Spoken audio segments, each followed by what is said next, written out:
The SUGON 8620DX Hot Air Rework Station boasts an impressive 1300-watt power, ensuring rapid heating to 592 degrees Fahrenheit in just 2 seconds.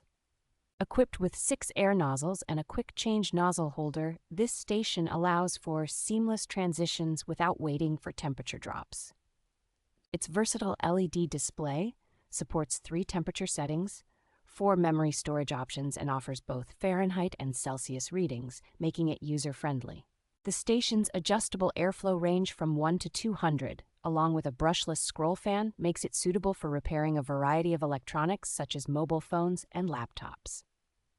Safety and durability are prioritized with its FCC, CE, and RoHS certifications, and an automatic high airflow cooling function that extends the heater's lifespan. Users benefit from excellent customer service, with support readily available for any product inquiries, ensuring a reliable experience.